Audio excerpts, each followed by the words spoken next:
I'm Charlie White. I'm with the City of Harrisburg. I'm the Director of Business Development, and today presenting another small business workshop presented by Annie. And there's a couple people in the room currently with us that assist with putting the workshops together as far as content and providing materials. If you could introduce yourself and just tell everybody where you're from and then what your role is. I'll start with Ken in the back here. Hi, my name is Ken Hamaker. I work for an organization called Community First Fund. So what we are, we're a CDFI, which is a community development financial institution.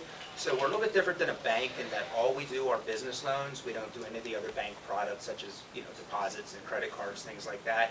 But where we specialize is a lot of times the banks and credit unions don't want to do or work with startup loans. They want to be able to see 2 years historical numbers before they'll lend out money.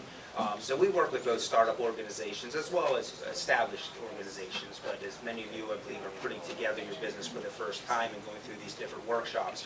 I just wanted to mention us, who we are. We cover 15 counties. I cover Dauphin, Cumberland, Franklin, and Perry, but our organization, headquartered in Lancaster, goes to Philadelphia and up to Allentown. I'm right here in Harrisburg on 3rd Street is where my business is, so I have some business cards and some brochures over here for more information. I don't want to take up too much time here. I just wanted to say who we are, what we do, but again, we work a lot with businesses that are getting started, and especially businesses that are either in a lower income community, such as the city of Harrisburg, or businesses that are women-owned, businesses that are minority-owned. Those are the types of businesses where we give specific attention to try and help get their business needs and get dollars and capital into the hands so business owners can get started. So if anybody has any real brief questions, otherwise, like I said, I have some information. Please follow up, and Charlie knows me real well, so you can talk with him as well, and I'll be happy to help anybody along the way. Thanks. Definitely appreciate it, Ken. Donald, if you could. All right, so I am DJ Paul again with the Business One Stop Shop. Our office is a state agency under the Department of Community and Economic Development. So what we do is we want to be your first point of contact. If you're thinking about starting a business, we can walk you through the registration process from getting an EIN to registering your business structure, getting a fictitious name, any other state licensing that you need, sales tax, employer accounts, Department of Agriculture if you're a food business, also all kinds of things that we do. We can point you towards where you need to be. We also partner with the small business development centers throughout Pennsylvania. We partner with SCORE mentors, this Small Business Administration, which is a federal agency. We also have various local economic development partners throughout the state.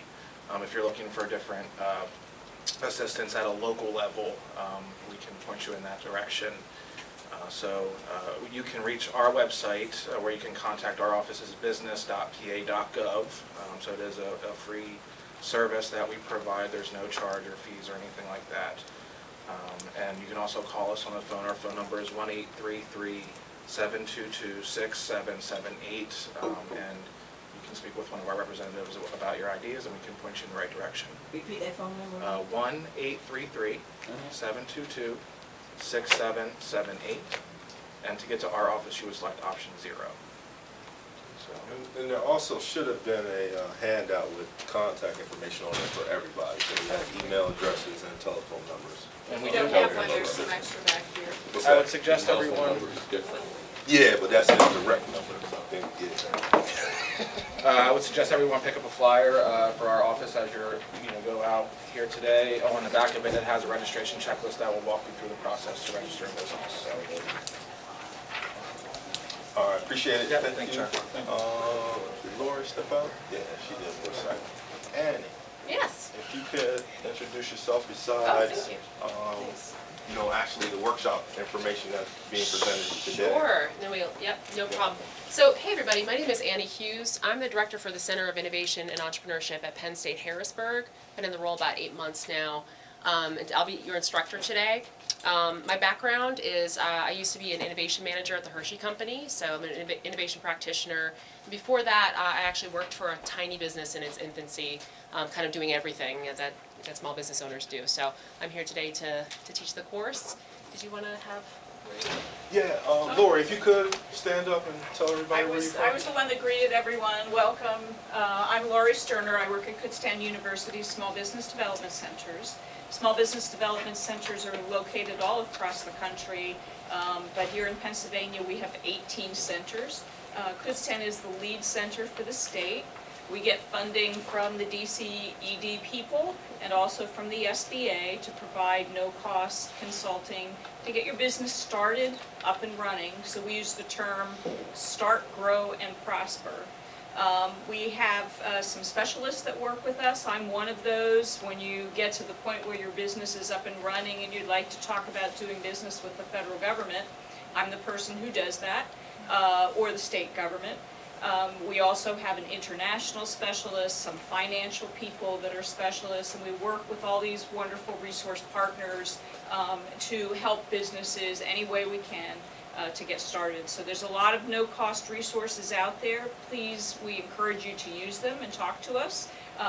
We all work together, so we enjoy talking to people like yourself, and don't hesitate to reach out and call Kutztown. We have offices here in Harrisburg at the up the street, on Front Street somewhere. Yeah. So I'm covering the Harrisburg area for my colleague. She's out today, so I'm generally not in this area. But Yeah, welcome. a lot of you probably interacted with Linda Grove, so she's not here today. She's not feeling well.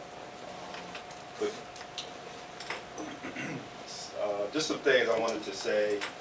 We kind of put these workshops together so we can offer them at least as information.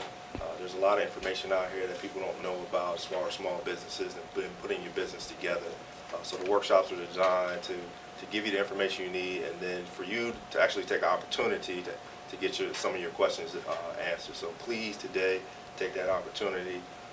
The information that you get today is a combination of a previous workshop that was run, which was business planning in a nutshell. So additional, it's kind of a follow-up and providing you more information to kind of align your business in the marketplace. So without further ado. All right. Well, hey everybody, I'm happy to be here with you today. How are we all feeling? Really nervous? You've seen all these worksheets and you're like, oh no. I'm back in the classroom. Oh God. It probably won't be that painful. I'm a person who likes to have a lot of learning tools, like give you guys a lot of learning tools, because people have different learning styles. I'm a person who likes worksheets because I like to organize my thoughts outside my head. But you might not be that kind of person. You can do whatever you want, basically, but I'm going to give you the best I have, and then you just work it through the way that works for you. Before we start, I'd like to get a sense of who's in the room with us. Who here has actually launched a business and is running it now? Okay, like a whole bunch of you. Okay, what kind of businesses are we talking about? Like what's? So I started a drive-through holiday light show. Okay, awesome. Wow. How about you guys? I own Revivo 2 Bar in New York, which is an oxygen bar. Oh, wow. We have some interesting businesses going on here. And you as I well? have a wellness center in York and a little like vegan cafe. Okay, cool. Was there anybody else? Oh, yes, sir. I do customized web solutions for small and mid-sized business. Awesome. Okay. And who else? Yes, ma'am. I have a online retail store for just accessories and Yeah. such. And but I came here because I'm trying to get into something else more community-wide, like a literacy program for kids. So I wanted to just see how I can merge the two. Oh, interesting. Okay, wow. Thanks, sir, in the back. Yeah, I'm in the financial services. I work with other business owners as well. Okay, great. And how many of you are aspiring entrepreneurs? Or you're working on your startup? Corey, what are you working on? It's a mobile pizza catering business. Oh, okay. Wow. Could definitely use more of that. Anybody else want to shout out? Put my head up. Say like, what am I already? I am, it's kind of sort of twofold.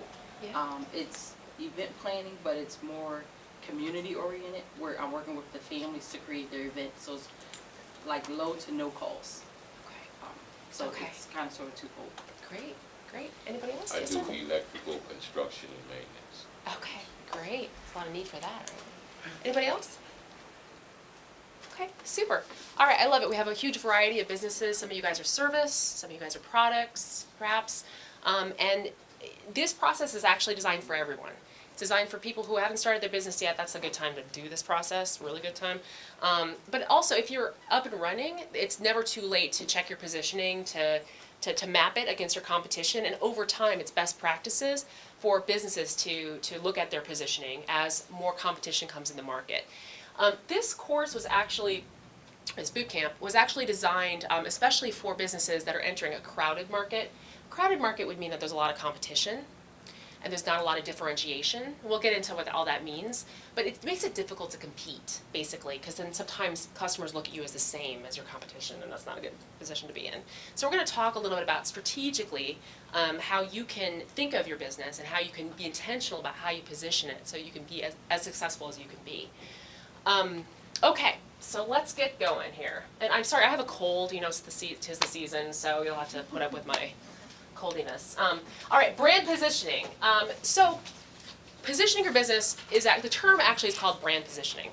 And what the heck is brand positioning? Well, let's first define what brand means. And by brand, I'm not talking about logos, I'm not talking about designs, I'm not talking any about that. That's execution. Brand is something else. So does anyone have a definition of a brand that they want to throw out there? Yes, sir. Your brand is pretty much who you are. Okay. Okay, good. It's an identity. Yeah, good. Good. Anybody else? I like that definition. So let's, for today, let's define brand as a group of products or service offerings, right, what your business does, with a particular identity attached to it. And it's important to think about this because we're going to be talking a lot about this, the customer's perspective. That's all that matters.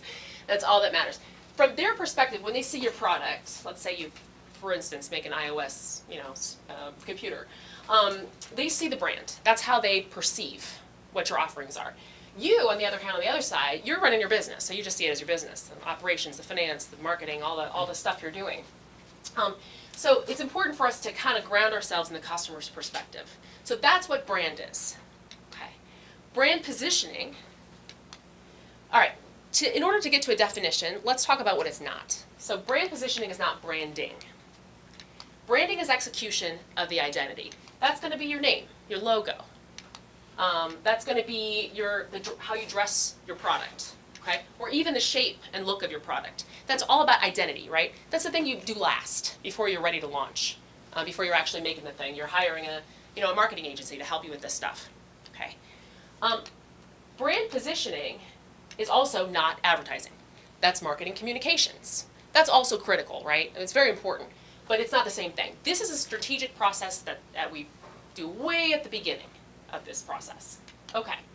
Brand positioning is the conceptual place that your business owns in the target customer's mind. Boy, what does that mean?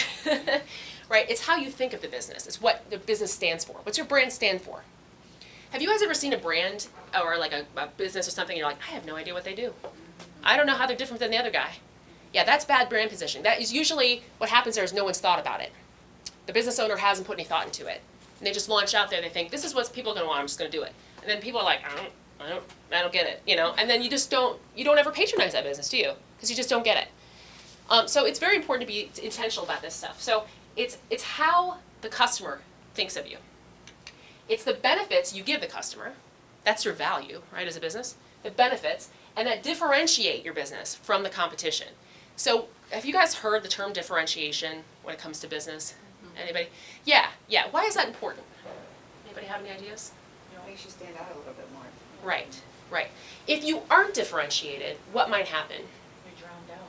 It's the same. Right. Okay. You kind of fall into a category. Yes, you are the same as your competition. When you're the same as your competition, what happens? You lose customers. Right. Yes, good. And you're competing on what? Yes, price. Don't ever compete on price, you guys. Don't ever do it. Who loses when you compete on price? You do. Everybody loses. Your competition loses too. It's a pricing war to the bottom. It's a race to the bottom. Don't do it. So you always want to have something else you're differentiated on. Price can be one thing, but it can't be the only thing, okay? Okay, it's the core of your business strategy. This is why it's important. This is why we're talking about it today. Okay, strong brand positioning is relevant. So two things. Relevance has to do with being important to your customer.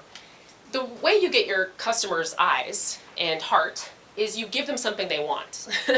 Right? They have a need, and you serve it. Now let's say you're a restaurant. You're like, what's the need there, Annie? Well, the need is to eat something, right, and to have an experience, a social experience out.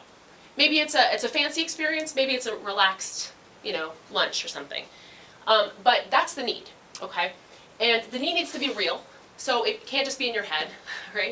It has to actually be out there. A group of people larger than one person has to want it. And underserved. Underserved means that there's still some opportunity for you to come in and improve it. If your customer were perfectly satisfied with all the products out there, all the cleaning products out there, it would be insane for me to launch another cleaning product, wouldn't it? There's no reason to change. There's no reason to switch, right? So I have to understand, like, what's the customer problem or need or whatever, and are they satisfied? Is there a chance to improve it? Are they griping about it, or is there something else I could give them to sort of sweeten the deal, right? So that's relevance. So relevance and then differentiation, and that has to do with your competition. To differentiate it means simply that your product is distinctive from the competition, okay? And it should ideally be distinctive on the basis of how you solve the customer problem. We're going to talk more about this. I know these are big ideas, so hang on with me there. But are there any questions for now? Okay, makes sense, right? That's where you want to be. All right, I'm going to tell you a story. It's a tale of two tacos. And we're going to look at two different brands and talk about the positioning. All right, has anyone ever heard of Taco Bell? I'm just kidding. Everyone's heard of Taco Bell. Okay, so tell me about Taco Bell. Like, why do you go there? When do you go there? What's the kind of customer you think that, the people who develop Taco Bell, who they design it for? Like the core customer. Like the kind of, like when do you go to Taco Bell? College, late night. College, late night, very good, exactly. Do you go inside the store? Do you go through the drive-through? Cheap, easy, quick. McDonald's is a taco. Okay, good. Now I'm hearing things like, yes. All right, so this is basically fast, convenient, inexpensive, grab and go, right? Okay, good. We have a particular type of customer we think they market to, young men, maybe like to eat a lot of food late at night, drink a drink. Okay, how about this? Who uses this, and when do they go, and who's the target customer? What do you guys think? How is this different than Taco Bell? How about that? That's like an upscale Taco Bell. Yeah. Okay. Agreed. Process. Yeah. Okay. Different. Great. Okay, so this is not an accident, you guys. So they both serve Mexican, Tex-Mex, Southwestern, whatever you want to call it, food. And these folks came in later than this.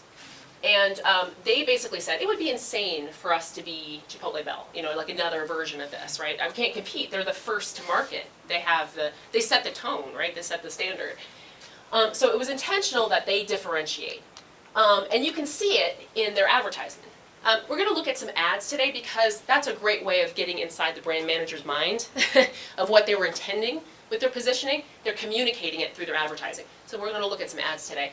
But you can see that, yes, this is very fast foody. It's cheap, it's delicious, it's like gratuitous, close-up pictures, pictures of the food to get you salivating, versus Chipotle, which is, they do work very hard at communicating the quality of their ingredients. And that's how they're differentiated, right? It's about quality. Think about the process. When you go inside a Chipotle, you see them, you see all the ingredients in front of you, and you see them make the food. You don't see that in fast food, do you? You don't want to see that in fast food, do you? I don't. I know what's going on back there. I just don't want to see it. Right? And so all of that is by design, you guys. That's all by design. Also, do you ever go into a Taco Bell and sit and eat with your family? No, of course not. You're going to get some kind of disease if you go in there. At Chipotle, do you go and sit down at Chipotle? Yeah, you might grab it and go too. But this is, you can bring your family here. You can have a dinner there. It's about experience. It's clean. Like everything about it is by design for differentiation. Okay, so let's talk about how we're differentiated. So Taco Bell, we say like, hey, I often go by myself. I drive through. I don't go in. Versus Chipotle, I can bring my friend there. I can bring my date there. I can bring my family there. Quality, Chipotle definitely is differentiating based on quality. I would say primarily. Or Taco Bell it's passable quality. It's good enough. There's a good enough factor there. And then money goes with quality, right? And money goes with the experience. So these are ways that Taco Bell and Chipotle differentiate. And it's really the business owners, or the brand manager at this point, because these are big old businesses, it's their job to pull these concepts as far apart as possible, right? So that so that Taco Bell and Chipotle don't start creeping together in terms of their positioning, okay? All right, good. So, other ways to differentiate. So here are some strategies. Premium positioning. Okay, so let's take a look at Lyft versus Uber. Who was first to market, Lyft or Uber? You guys know? Okay, good. What do you think of, how does Lyft different than Uber? They were cheaper. Okay, yeah. So this is a common story. Competitor, okay, number 2 comes in, they say, I'm gonna do what one does for cheaper. Market penetration strategy, get more people, steal customers. They're flashier too. They have like the lights and everything. Okay, yeah, Little yeah. purple thing in Yeah, definitely, definitely. Okay, so Lyft is positioning themselves, okay, so communicating that you're cheaper isn't very strong. I mean, cheaper, sometimes you think cheap is bad quality. So they're very, again, very conscientious about how they talk about it. They're like, we're casual. You know, it's like being with your friend. We're cool, casual. It also costs less money, so, you know, that too. Now, Uber, of course, Uber, like Lyft comes in, they're like, oh, shit. You know, like, you know, when you're Uber, and we were like, what do we do now? You know, and they should have known this from the beginning, really, that someone was going to copy their business model and come in and undercut them on price. So Uber says, that's fine. We're going to reposition ourselves as more premium, and we're going to add premium offerings. So now they have cars that you can pay a little bit more for. And these are great for dates or, you know, going to a wedding, whatever. But you can see it in their advertising, right? They're positioning themselves as having style. So Uber is basically taking this strategy against Lyft. That is one possibility for you. The nice thing about premium is if you can credibly deliver a premium experience, you can charge more money. It doesn't necessarily cost you more. That's the thing. You can get a little bit more incremental value from positioning. You put a little bit more money in, you can charge a lot more sometimes. It's about being intentional with the experience. So that's something I want you guys to think about, especially if you're a restaurant or if you're a salon or barbershop or these are things that are hard to differentiate, right? You need to, there's emotional needs that you could, yeah. There's also Uber Eats too. Yeah. There you go, yeah, so they're expanding their portfolio. They got another occasion that they're absolutely, yeah, brilliant. Okay, good. Premium positioning. Next, we have customer type. This is the best way to differentiate, if you can. So you're just targeting a different group of people, okay? Or you're targeting them in a different circumstance. So we're gonna look at electric cars here. We got what is this, Toyota, right? Toyota versus a Tesla. So generally speaking, one thing we know is that people who like to buy luxury cars generally are a different buyer than the average, you know, middle-class American. Most people need a car, right? So they're 2 different groups, and they're 2 different occasions. When you're buying a car, you're usually getting it to just get around, you know, it's for transportation's sake. When you're buying a luxury car, it's usually a toy. You use it to get around, but oftentimes it's a second car, okay? So, so we have here basically the same type of technology, electric cars, but Toyota is positioning it as utilitarian, right? This is gonna help you save money. You, middle America, you need to get around. Here's a way to actually spend less money on gas. So that's their position, very practical. Whereas Tesla, which is a more expensive car and model, they're taking the more luxury angle here. You can kind of see it in their advertising, right? So this is a cool experience for you to have this car. You get to be an innovator, you know. So, all right, so they're marketing to 2 different groups of people there. So that's another strategy. And then there's the value-added strategy, which is basically you got your competition. You're going to add something else to your offerings that's of value to the customer. It's got to be of value. That's going to kind of sweeten the deal a little bit more. So let's look at IKEA versus Wayfair. Are you guys familiar with Wayfair? Yeah. They're on the TV all the time. So I double-checked this. I looked online to make sure like they're about the same product price and quality, and they are. I mean, IKEA is very distinctive in their style, but Wayfair and IKEA furniture, they cost roughly the same. One is brick and mortar store, they do sell online. One is just online, e-retailer I mean. But do you know the value-added offering that Wayfair always talks about in their ads to sweeten the deal and get you to shop with them? Free shipping. Free shipping, good. They even have a jingle about it, like it's in my head, like 24/7. So they ship for free. It sounds like a gimmick, and it is a gimmick, but it's a gimmick that people value. People don't like spending money on shipping. They think it's a waste. All that happens is they just tweak the cost, they tweak the price on the. So, but again, it's a psychological game, right? But they knew that was important. That's a cost-saving benefit. That's important to the customer. So they did it, and it probably is working. I got on the site there. I was like, what am I doing? So this black magic is working on me too. Okay, so here's another example of value-added offering. Okay, airlines. Do not ever work for airlines from the business side, because this is where you're competing on price, and it is miserable. So this is Allegiant. You can barely see the logo there, and then there's Southwest. Now they're basically in the same family in terms of cost. They're both kind of lower cost air carriers. How many of you have flown on Allegiant? Okay, we live to tell the tale. Amazing. That's great. Congratulations. There was an ad, I shouldn't really say this. There was an ad recently that like one of the people who worked for there was like, I would not fly on those flights. And you're like, boy, when they're saying that, that's bad. And I feel like too, the person who's checking you in and the person who's putting your luggage in the car or in the plane is also the person flying the plane. I'm like, didn't I just see you at the counter? So now that I've ruined the reputation of Allegiant, let's look at Southwest. So they're both airlines. They get you here and there, right? And how do you shop for flights? Price, right? Exactly. It's a huge expenditure. It's always painful to open the wallet for a plane ticket.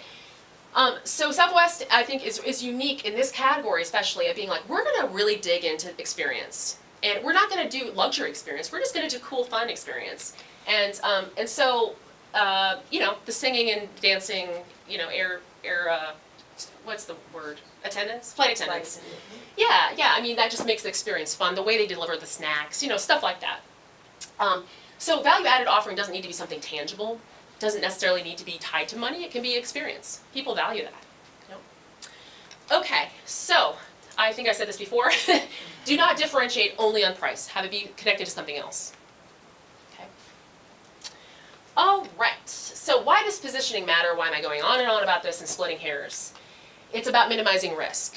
The biggest risk, in general, I will say, and I'm making a huge generalization, but when you start a business, the biggest risk is that you won't resonate with the customer and they won't come to your business, or they won't use your products. Statistically speaking, your products are perfect when they come to market. Usually that's what happens. People come to market with a beautiful product, they put a lot of money into it, it works great. The problem usually comes in that people don't see the value in it. And there's something a little bit off. There's a lack of understanding in the customer need, and the customer perception of value. So this is why this is important. We really want to get you thinking as if you were your customer. The first thing we want to do is figure out who your core customer is. We'll get to that in a minute. Okay, so it's about minimizing risk. So let me know if any of this applies to you guys. So let's say let's say you're a fisherman and you love to fish, and you bring home this awesome fish. It's like catfish or something, and you bring it home and you cook it for your family. Your family's like, oh my gosh, you're an amazing cook, an amazing fisherman. Like we should really start a business. And you're like, great, I think I'll start a business. And then you look around the market and you're like, oh my God, there are 50 other catfish fish markets in my town. And they all look like this. They're all the same. They all look like this.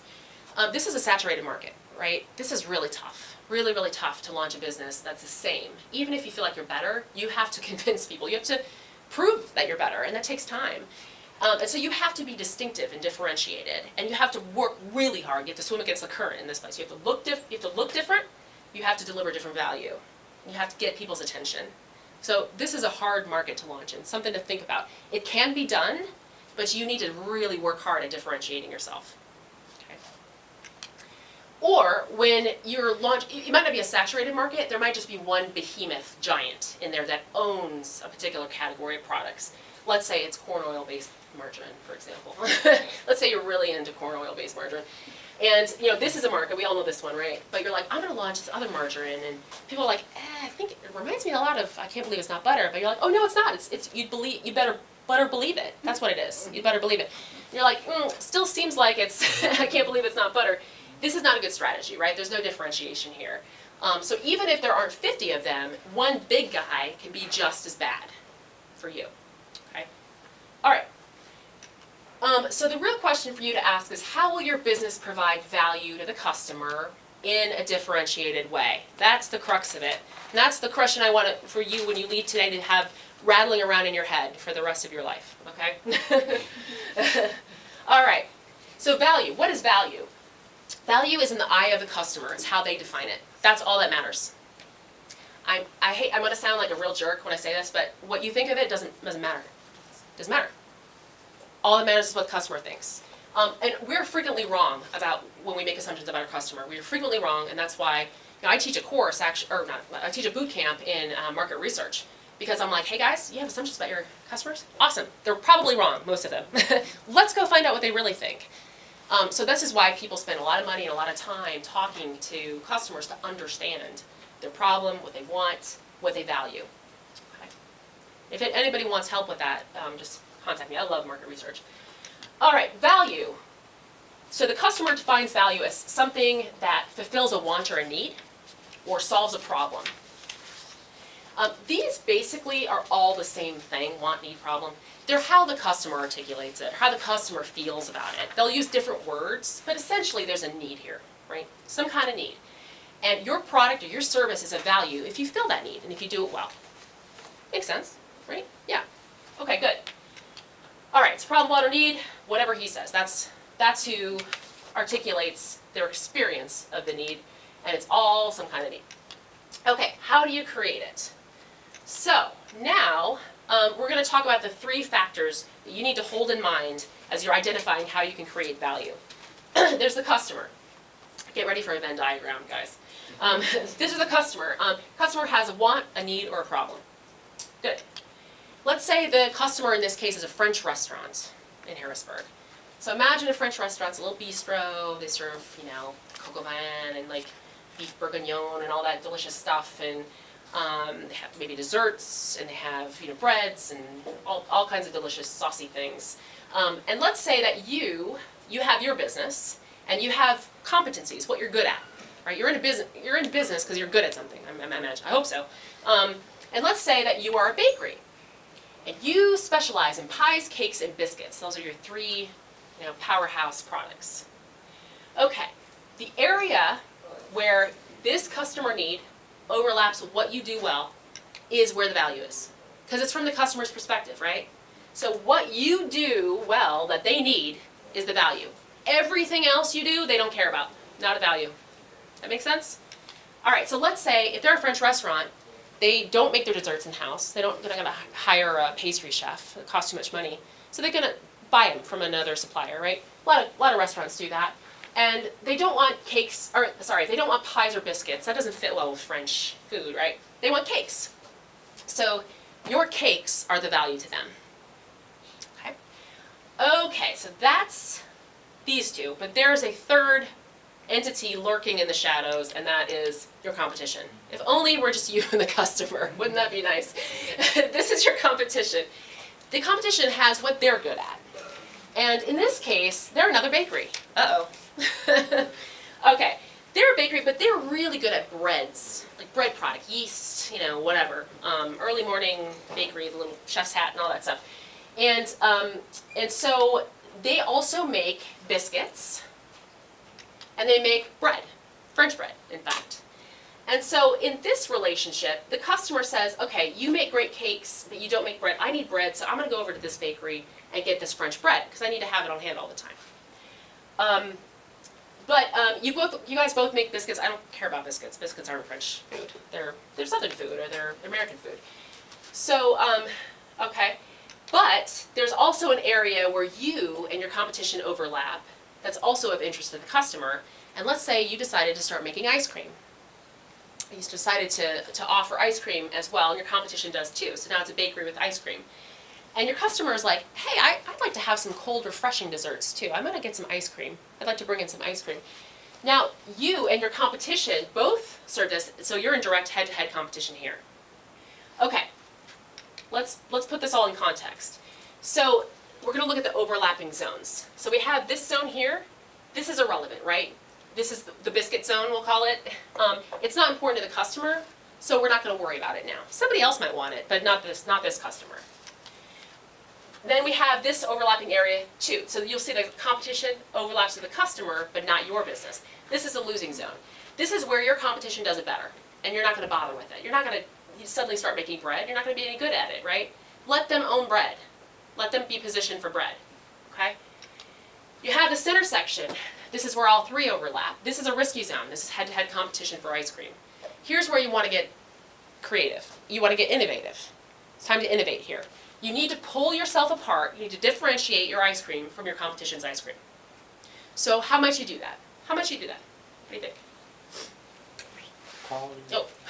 quality of ice cream. Quality? Okay. You might say, hey, we're a lot better. See, here are ingredients.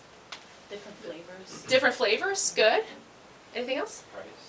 Appeal to the local more groups. Okay, low price, local, good. Yeah, you Like might do a this bun. You said sprinkles. Sprinkles.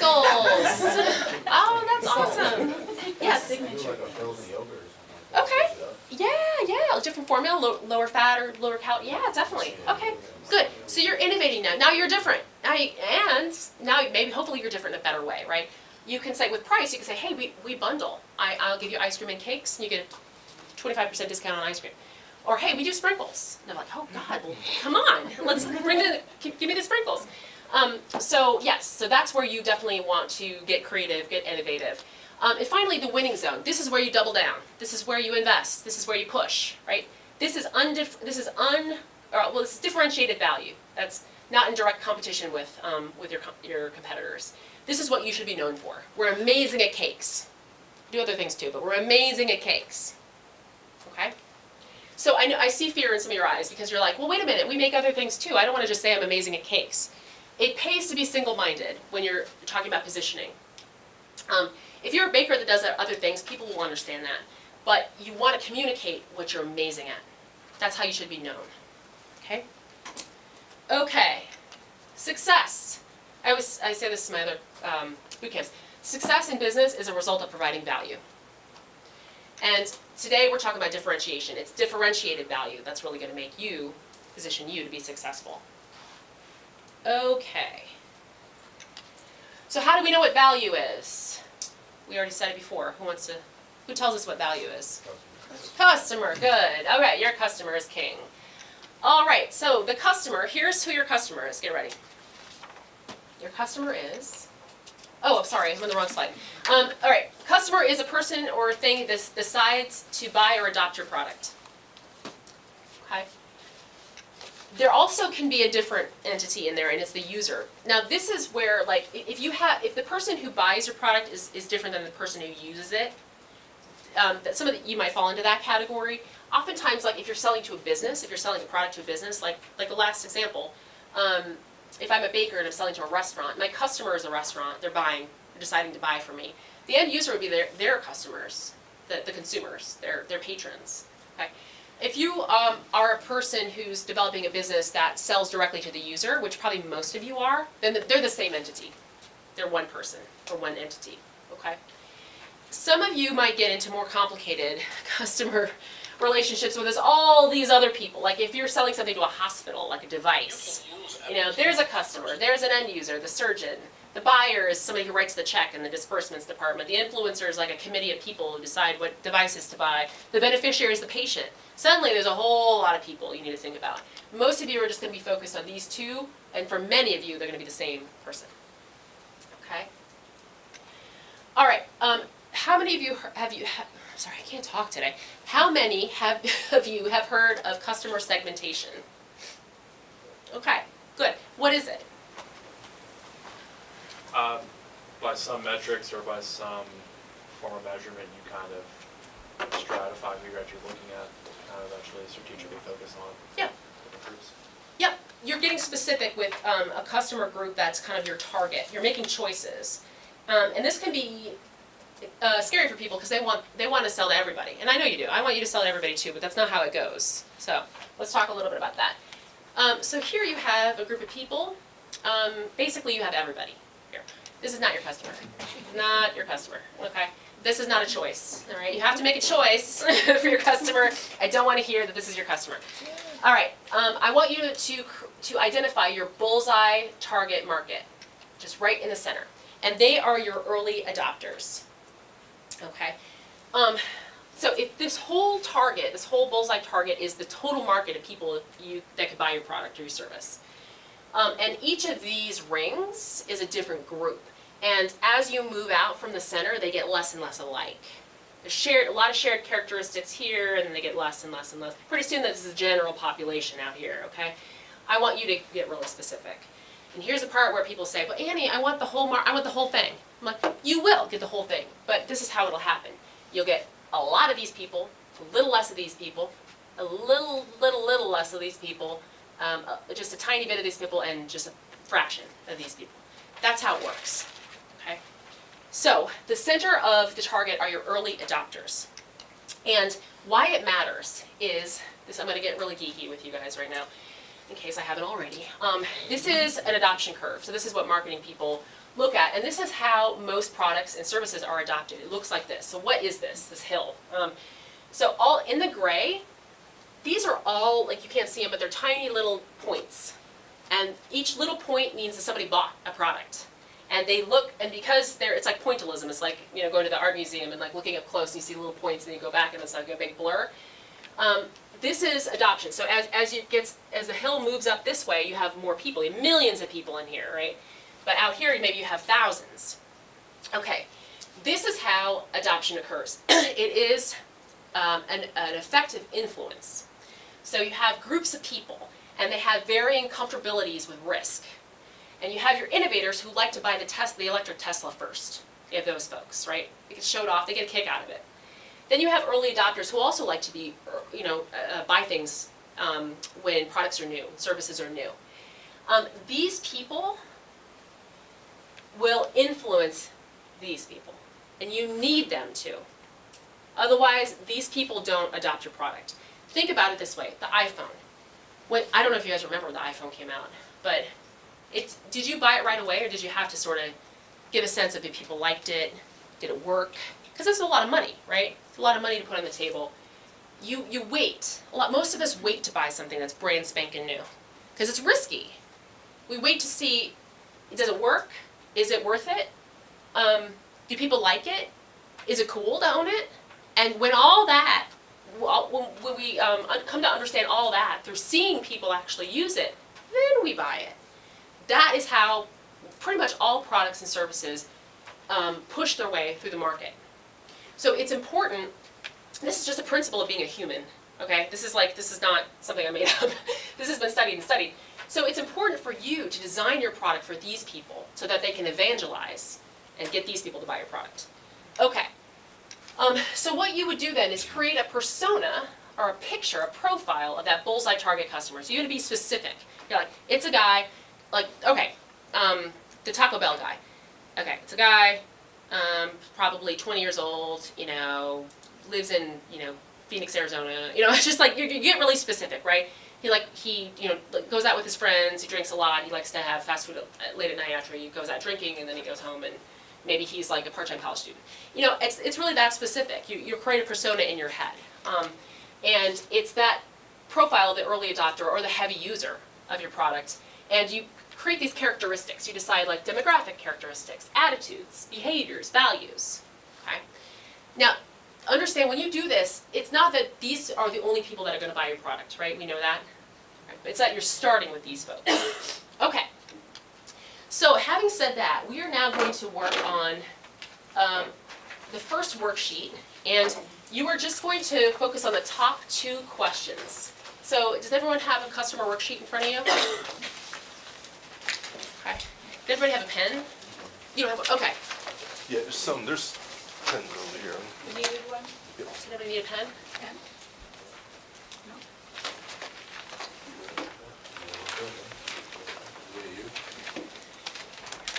Look at that, we're right on time. Okay, so you are going to answer 2 questions, and then we'll do the rest in a minute. Who is your customer? Who decides to buy? So brief description, like really, really brief. And then, if your customer is different than your end user, if the 2 are different, then briefly describe the user. For many of you, it's going to be the same, so just leave the second field blank, if that's you. Okay? And then, here's where we're getting to that profile. We're getting specific with our customer.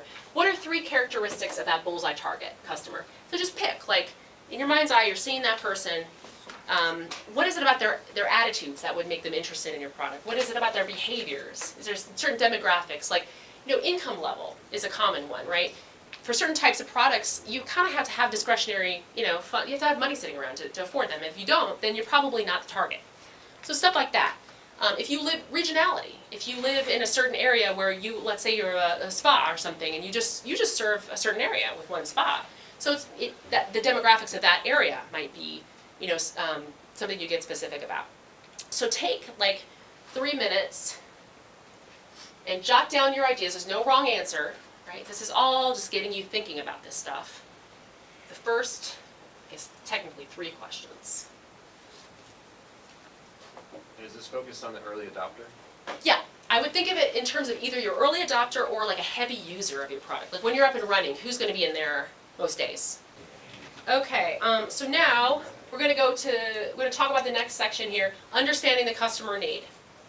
Okay, what is the customer need? All right, so in order to understand this, I'm going to show you a couple examples of products, and you tell me what you think the customer need is. So we're going to start with the product, and you kind of back into your understanding of the customer need. Here's the first product.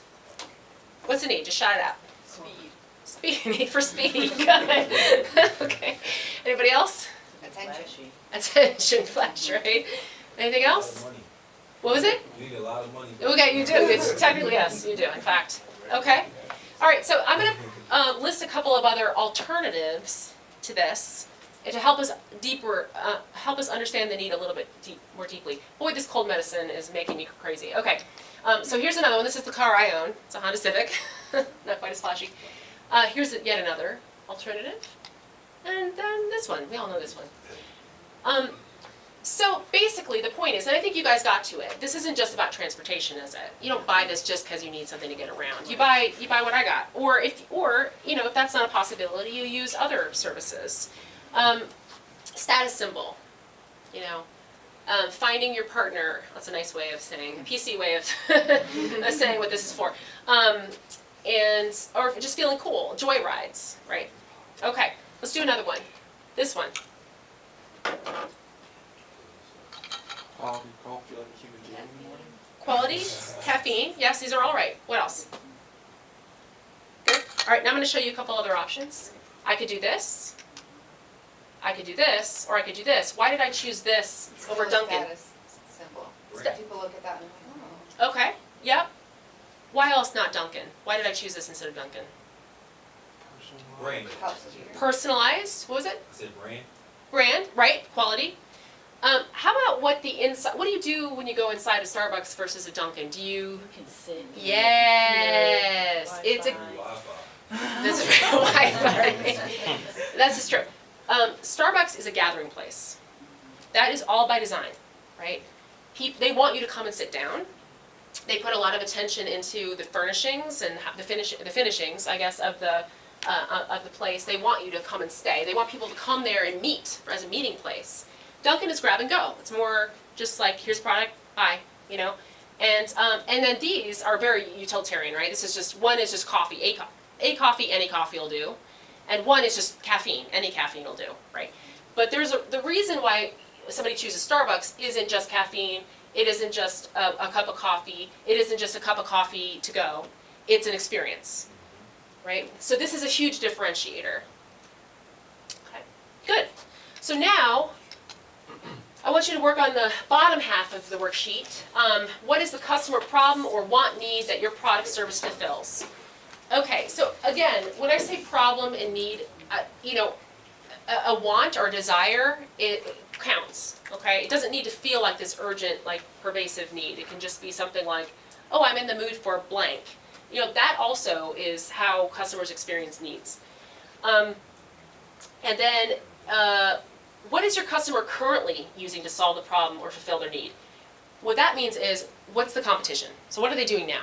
So if they're getting coffee now, they're going to, maybe they're going to Little Lamps, if I'm starting a coffee shop. So you want to have a perspective on that.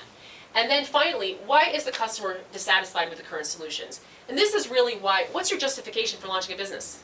Why another one? Why another coffee shop? Or why another spa? Or, why another financial organization. And some ideas are, I mean, some businesses that are location-based, there's a greater convenience when they're nearby. If there's a, you know, if there's no coffee shop in a 5-block radius, convenience, it's huge. I'll say price, I don't want you to differentiate only on price, but if you can find a way to deliver a product or service cheaper and you can protect it, yeah, Charlie? Yeah, and I think part of what you mentioned earlier is being that specialist, right? So you want to kind of narrow down Mm-hmm. the service that you're offering or the product that you're offering, and specialize what you're doing. Yeah. If you do that, then it will help you identify those key points and those questions Yes. quickly. That's a great point. So think about what you're really good at. And if you're doing like 6 things in your business, pick the one that's your bread and butter. The one that's going to be paying most of the bills that you're going to be known for. It's a great point. All right, so please take, it's 4 or 5 minutes. I think I'm just turn it off here. And I'm going to work on these. And then we'll do a little bit of a share out. Okay, so how did that go? You hearing good? Yeah, okay, good. So who wants to tell me about the bottom 3 on their sheet? Anybody? Nobody? No, I will. Okay, thank you. Okay, so with my business, the oxygen bar, there's not any around. Okay. Good luck trying to find one, I can't find one. Do you mind if I interrupt you just a second? Yeah. Can you tell us what it's for? Like what It's it a health and wellness, it's a benefit. It Okay. takes our oxygen levels from 21% pure, which is what we're breathing right now, Okay. to 93% pure, detoxes your bloodstream, helps with hangovers. Oh. That's what it was for in the 90s. Okay then. In Yeah. Vegas. Yeah. Yeah. Lots of things, helps with migraine, Okay. So Yeah. so health benefits. Health benefits. Good. So, yeah, trying something new to talk about. It's fun, exciting, it's bubbly and colorful, and so some people just Okay. want it with that. Someone who has health issues, obviously that could be their problem or wanting to help with that. Okay. What is the customer currently using? Medication. Okay. So it's a holistic approach. Okay. This is great. This is a great point. So she is a service, oxygen bar service. Her competition is medication. Yeah. So do you see how sometimes your competition looks nothing like you? Yeah. Right. So that's a great insight. I like it. And then why are they dissatisfied with the current solution? Maybe their medication isn't working, maybe they're, venturing into that holistic approach. Yeah. Some people just like, well, too much medication, they feel. Yeah, they don't feel good. Yeah. Yeah. There's Exactly. other side effects, mine, Right. Side effects. Good. Good. Anybody else? Price as well. Price? Absolutely. Yeah, for sure. Yeah. Anybody else want to share theirs? Yeah, Zach? So I have a bit of an edge on this one because I was in Annie's crash course for customer Plus, Zach. So shameless plug there. So customer problem or want is access to tools when they need a project to get done at a low cost and as low a cost as possible because they're trying to do this themselves, DIY home repair. What they're currently using, there are rental companies, they'll hire a professional to do the work, they'll buy tools from a hardware store or a big box store, or they'll try and buy the tools secondhand through an e-commerce website or like Facebook Marketplace or eBay. Yep. They're dissatisfied for a bunch of different reasons depending on what the thing is. Rental companies cost too much, they might be out in the suburbs and hard to reach. My target customer is urban dwelling, so taking a trip out to the burbs just to get a tool is a bit of a chore. Tool ownership is cumbersome because not only once you buy the tool, you have to then find a place to store it and then maintain it if you want to keep using it. So that can be difficult and expensive. And hiring professionals is even more expensive, and you lose that feeling of self-satisfaction of accomplishing a task on your own. And then lastly, the secondhand market offerings are unreliable or risky. A lot of times you don't get what you were promised, or it's difficult to obtain the item. It's one of those, you have to travel out to a different state just to pick up the tool from the person you're buying it from, or the delivery cost is expensive. Right. So yeah, bunch of different reasons why they don't like the current system. And I heard to a lot of different iterations of expensive and inconvenient. Yes. Those are two dirty, dirty words. And nobody likes expensive and nobody likes inconvenient. So think about that as you're positioning your business. How can I, alleviate some pain in those two areas? Or can I? Good. All right, so let's move on. Very good, guys. To your competition. Okay. Your competition is, this is the slide I was trying to perform earlier and I messed up, is, however, your customer is trying to fulfill their need now. Literally, however they're doing it.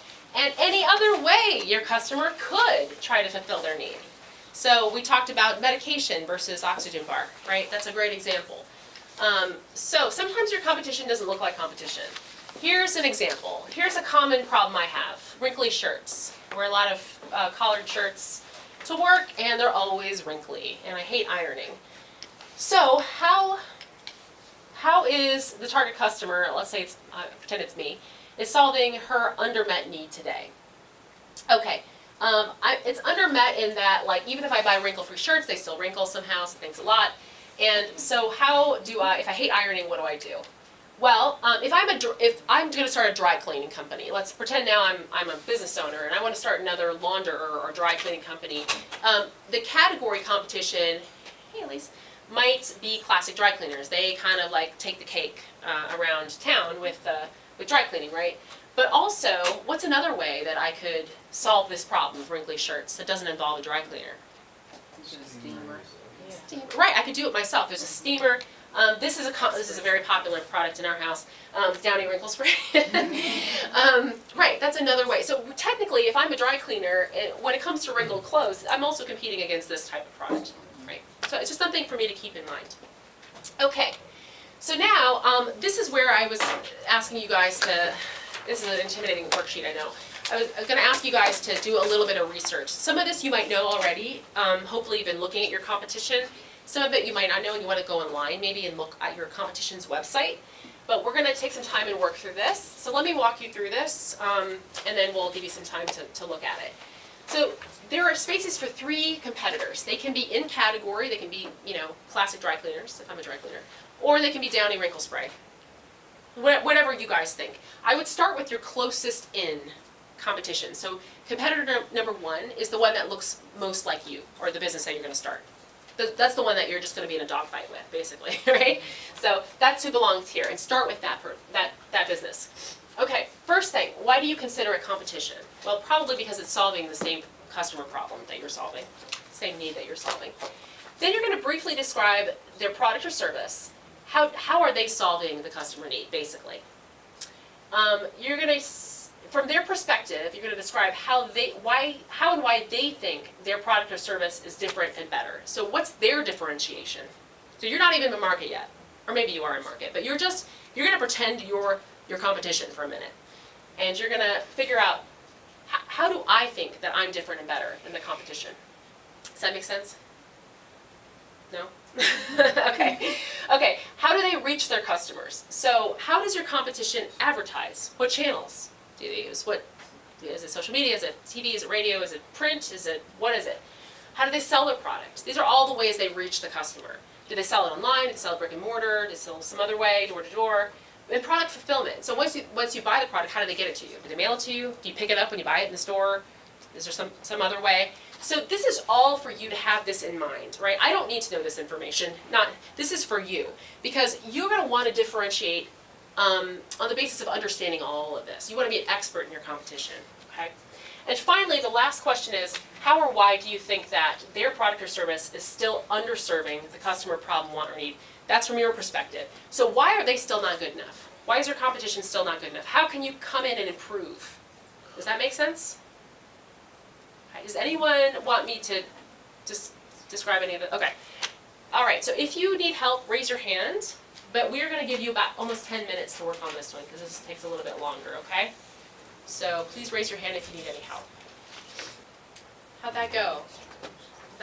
I know you probably have more to do. And this is something that when I was working at Innovation, I would spend a lot of time researching competition. I really liked it, actually. It was very interesting, I thought. So this is something I encourage you to keep doing. And over time, I mean, the right thing to do is to check out your competition. Especially as new entrants come in, as new competition enters the market, go to their stores. I used to buy products, competitive products. I used to take pictures of competitive products, and then I get asked to leave the store usually. That's happened more than once. You know, and become an expert. Try the product, you know, wear the shoes, see how you can improve upon it. That's the way to figure out how to do it better. Okay? So keep adding this, have this be part of your discipline as a business owner. All right, we're gonna move on. Who knows this product? Trivia. Yeah? What is it? Sweetener, sugar-free sweetener. Okay, good. Right, it's a alternative to sugar. What else can you tell me about it? Does it? It's bitter.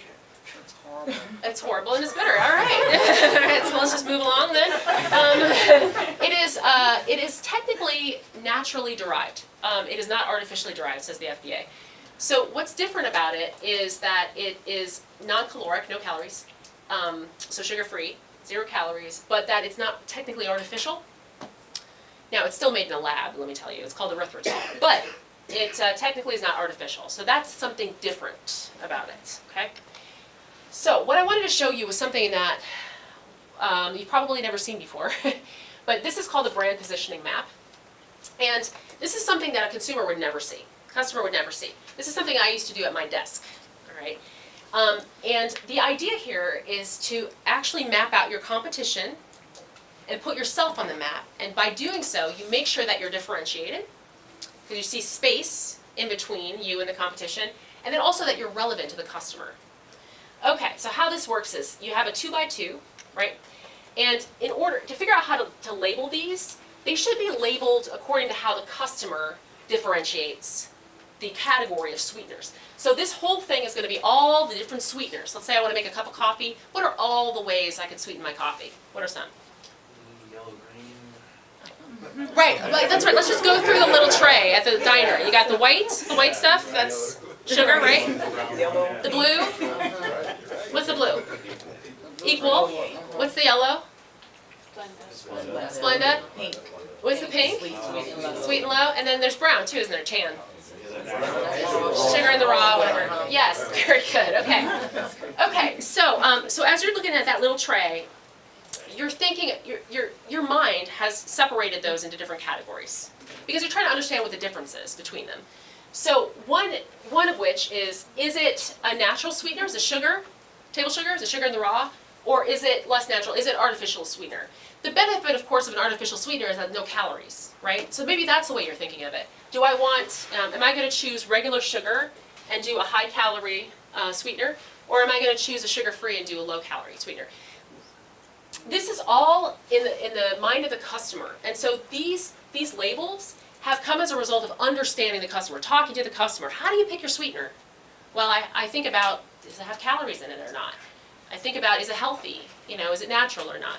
That would have come, these labels would have come from understanding the customer, okay? So just understand that this has been done, that's been done before we get to this stage. It's also describing how they make choices, what characteristics of sweeteners are important to them, what are they looking for when they shop for a sweetener? Those are all questions to ask to get to this information. And then once you have that information, you put it on a scale. So if naturalness and healthiness are important to the customer, then you have a more natural, less natural scale, and you have a more healthy, less healthy scale, and healthy being defined by calories, basically, in this case. Okay? Now what we do is we actually plot our competition on it. Okay, so let's start with the one that everybody knows, sugar. Sweet, wonderful table sugar. It is the higher calorie version, right, because it's caloric, it has calories, and it's naturally derived, sugarcane, right? So it's going to go down here. Okay.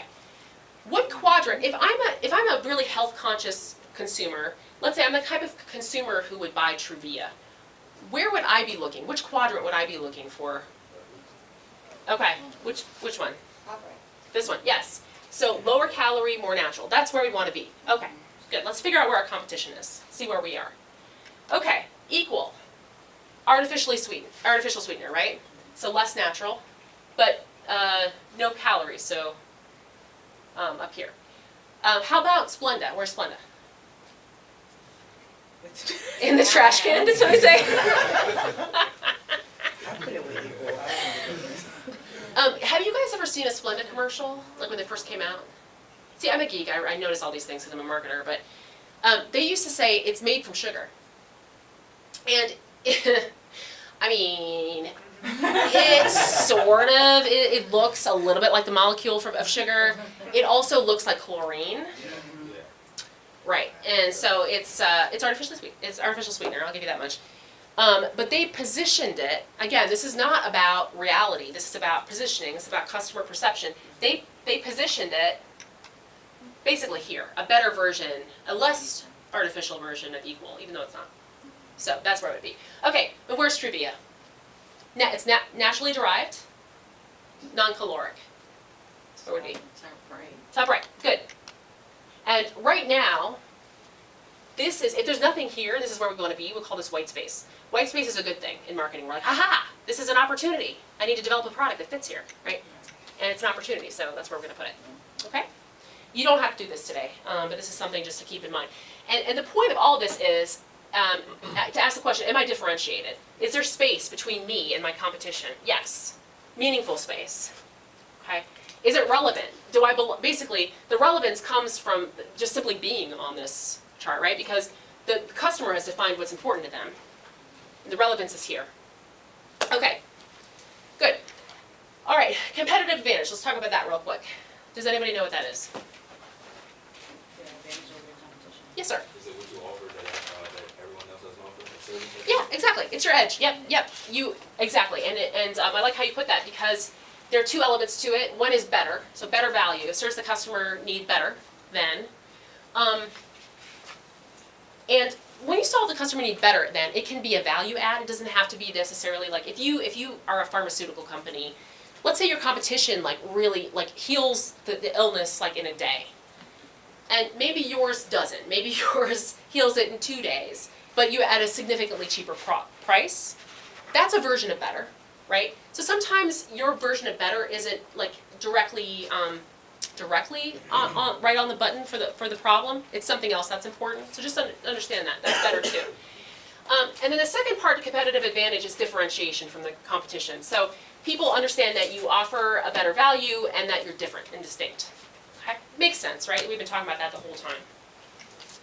Okay, back to our chart. There are two things to think about as making sure that you're differentiated. One is called points of parity, and that's what you have in common with competitors. These are also called table stakes. So basically, if you're on the brand positioning map for sweeteners, if you're competing with other sweeteners, you have to be a sweetener. What is it to be a sweetener? What does it mean to be a sweetener? This is a really philosophical question, right? You have to be sweet, right? Okay, I mean, it's stupid, right? It's stupid. But you have to meet a certain table stakes. You have to play the game. You have to be sweet, and you have to be soluble. You have to dissolve in coffee, to dissolve in your batter, or whatever, right? All of these options are sweet and soluble, so I can play the game, right? I'm in the game. And the customer is deciding between me and other sweeteners. That's a point of parity that matters. Anything beyond that, I shouldn't really be trying to, duplicate my competition. Points of difference are the differentiators. Here's how I want to be different from my customers, and from my competition. It's very intentional. Because the customer value is healthier, because the customer value is more natural, I want to be more healthy than Domino's sugar. I want to be more natural than equal. I want to be better than my competition. So again, it's just having these clear in your mind. Okay? All right. And finally, we'll talk about communicating that differentiated value. So just a couple of best practices. You can be different and better and have a competitive advantage, but if nobody knows about it, it's useless. Right? Here's where the power of communication comes in. This is okay to ask for help in this area. There are professionals who are really good at this, and this is actually very hard work.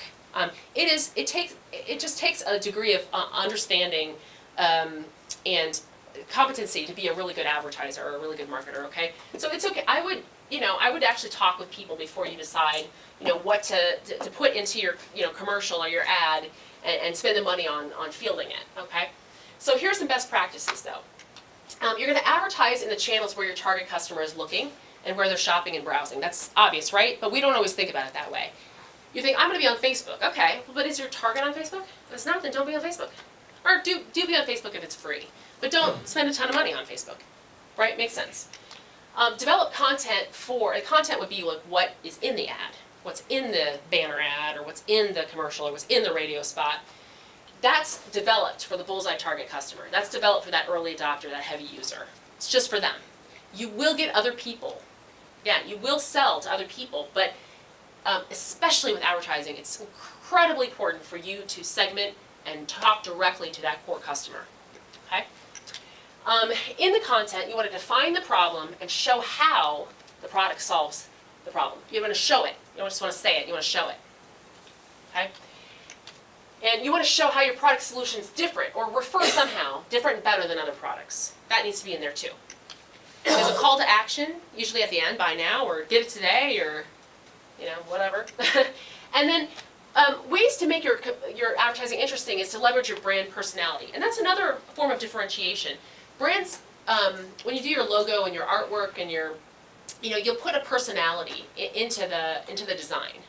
It might be a serious, like if you're financial products, you got a serious personality. You don't put you're not going to do like bubble letters for financial products, right? For your logo, that's ridiculous. People are like, what is this? This is not serious, right? But if you're a spa, you might create an elegant feel to your logo. If you're, I don't know, if you make birthday cakes, it's going to be fun, right? It's got to be a fun personality, brand personality, and you communicate that in your art.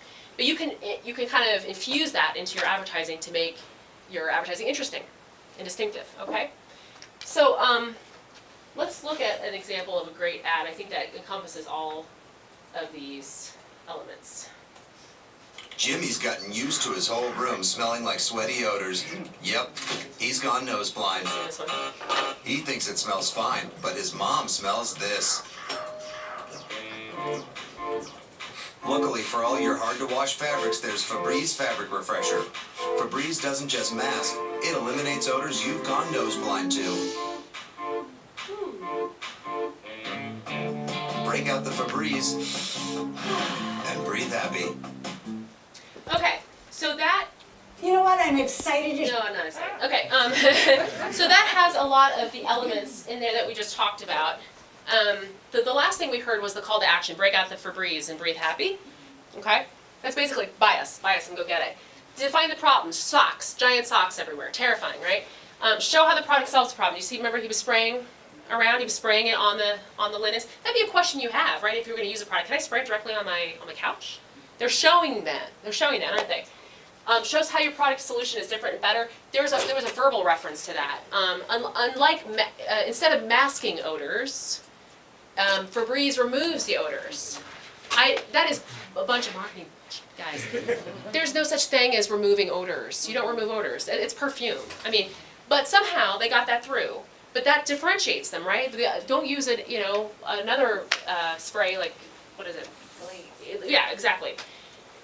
Remove it. Okay, so that's how you're better. And brand personality is kind of cheeky, funny, right? Light-hearted. Who's the target customer for that product? The mom, yes, right? You can see that at the end. She was happy, right? The look and feel of that commercial was designed for mom. Think about it if it were designed for the kid. How it would feel different. Would it be the same music? Would it be the same look? No. It would be completely different. It would be more like an Axe body spray ad, right? Yeah, I mean, so it's designed for the mom. You can see how all of that's intentional. Somebody spent a lot of money putting that together. Okay, good. Let's look at a print ad. Wendy's, something we're all familiar with. Here it has kind of all the elements in a print ad, kind of squished in there. Now, this is something we call appetite appeal, when like you put extreme close-ups of food. But that's a kind of a call to action. In a way, because it's getting you motivated to go get some. But Wendy's is a great example, I think, of a fast food place that's, even though they serve burgers, they really work hard at differentiating from the other joints. And even though they sell their food at the same price as, I would say, the average Burger King and McDonald's, except for like the dollar menu, they have successfully positioned themselves as elevated, a little bit more premium. And then they have different offerings too, right? Where else do you get a baked potato and chili? That just doesn't happen. So that's a good example of differentiation. Okay, so now I have another worksheet for you guys. This is going to feel a little repetitive, but this is getting you to the point of understanding through this repetition of how you can be different and better. So this is pretty straightforward. Competitive advantage worksheet. You're going to talk about how do you serve the customer needs better than the competition. Now that you've done a little bit of research, so maybe you've come to a new conclusion, maybe you haven't. If you haven't, you just put in what you put in before. What do you want your business to be known for? That's a kind of a more of a brand thing. Is it a gathering place? Is it a place where you get something premium? Is it a place where you get quality for not a lot of money? Even though everybody says that, right? So what do you want to be known for? What's distinctive? And that can be related directly to your product, or it can be related to the look and feel of your business even. Okay? Just start thinking about that. You don't have to have an answer for everything today. You might need to go home and think about this stuff. How are you similar to your closest competition? Think about who is your dogfight competition, and what are the points of parity? And those are the table stakes that we talked about. That's this being a sweetener, being sweet and soluble. How are you different from your competition? That's points of difference. That's the stuff that's really important. Thinking about how will you reach your customers, that from the perspective of advertising, sales, and fulfillment. And then finally, how will you differentiate your business from your closest competition?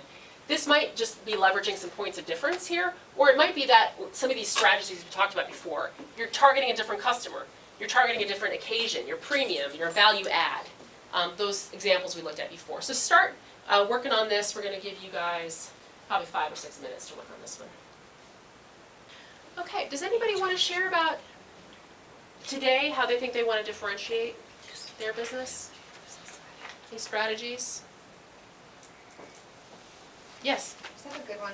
Yes. Only because our spot's really relaxing, calming. I'm in a health and wellness center now, so versus going to the doctor's office, we're always nervous to go to the doctors. Who likes to go to the doctors and see the doctors? Who wants, and yeah. Yeah, so experience. So relaxing, I think enjoyable experience. Totally, yeah. People love experience. Anybody else? Any thoughts? Okay. Well, remember, there's a premium position, there's a value add. You could add something else onto your service that differentiates you, but is also meaningful to the customer.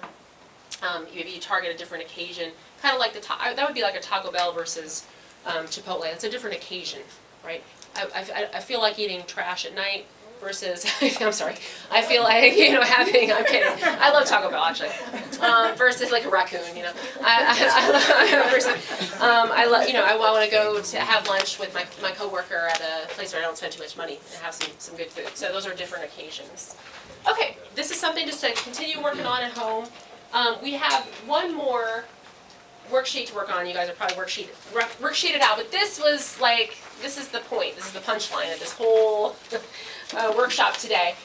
Brand positioning statement. This will be a statement that you can turn around and articulate to people who, let's say you're going to get funding, to a bank or another kind of lender, and you want to articulate in a nutshell what you do and how it's different and valuable. This might be a good way to articulate it. But the brand positioning statement, basically, it describes your target customer. I want you to get specific with that. Of course, includes your business name. It describes your product or service category. So I am starting a dry cleaner, or I am starting a spa. What the product does for the customer. I'm going to briefly describe that. A brief description of the competition, and I'll describe what these little words mean that I put in here. How you serve the customer better. That's the differentiation. And then the reasons to believe. Those are basically like, so you say you provide better service faster, but how? Is that because you have more delivery drivers? Or is that because you have, I don't know, maybe if you're a financial advisor, you have 25 years of experience. That's a reason to believe, right, that you're going to provide better service. Let's look at a couple of examples, and then I'll have you fill out yours. Okay, here's Amazon.com's from 2001. This is when they were still a bookseller. This is a brand positioning statement I just found online. Okay, Amazon. So it reads like a sentence. That's why all these little words, put on these little words on the lines. For World Wide Web users, no one says that anymore, who enjoy books, Amazon.com is a retail bookseller, that's what it is, that's a category, that provides instant access to over 1.1 million books. That's what it does for the customer.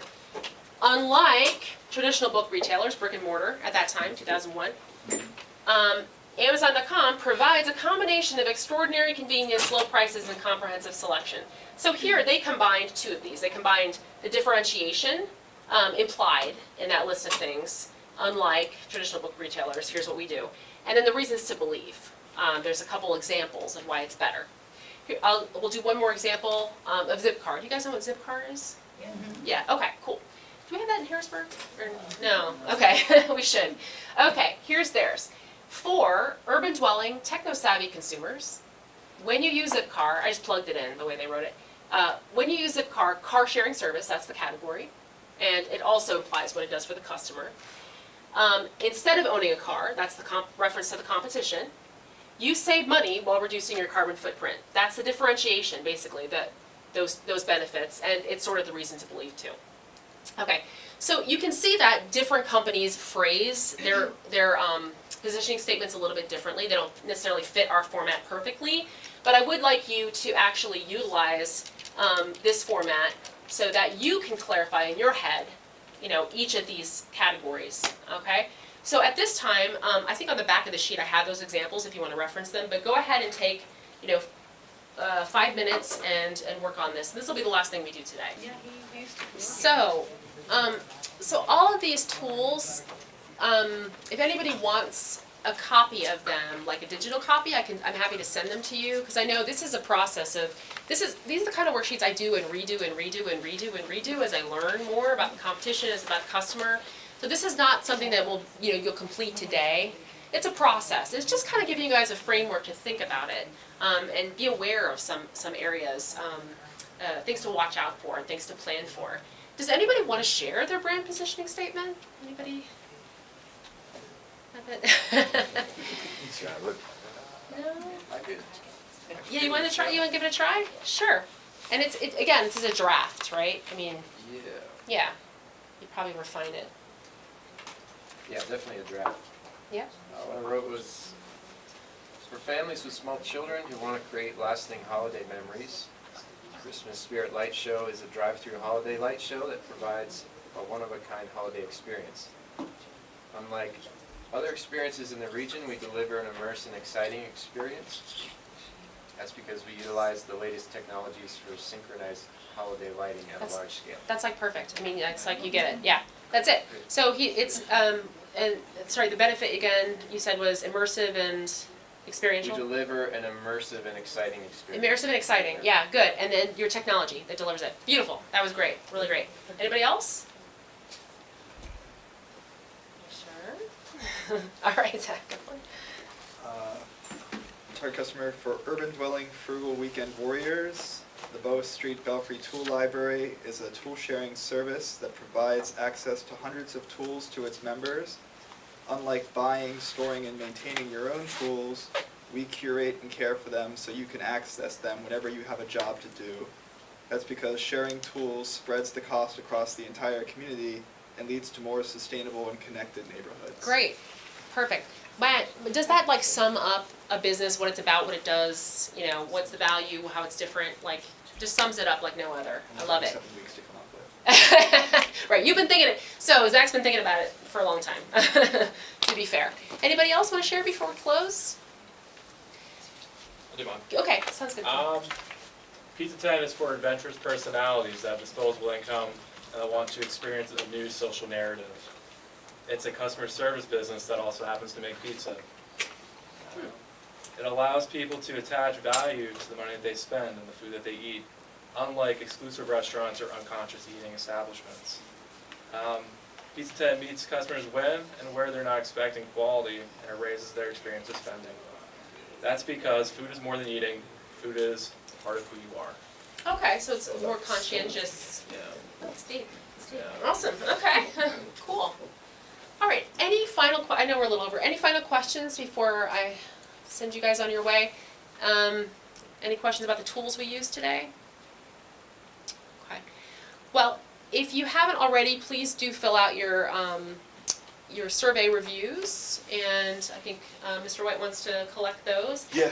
Thank you so much for your time today, you guys. This has been fun. I hope you got something out of it. And then I have business cards up here if you ever want to connect with me.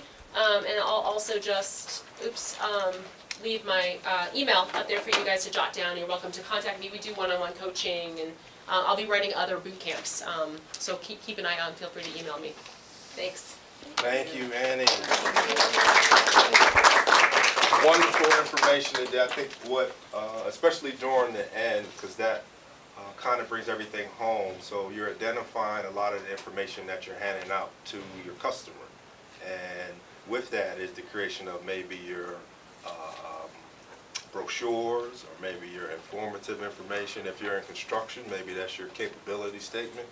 So you're speaking to what, who you are, what you do, and then also what other services that you provide. So it gives the customer a better idea of the person that you are and the company that you're actually in charge of. So today was great. It was a great session. If you could, please fill out the surveys. Lori or myself will collect them. The information is valuable, so any other topics, any other things that we can provide as far as the city, please put that down on the survey, because we utilize those to draft these classes and workshops around.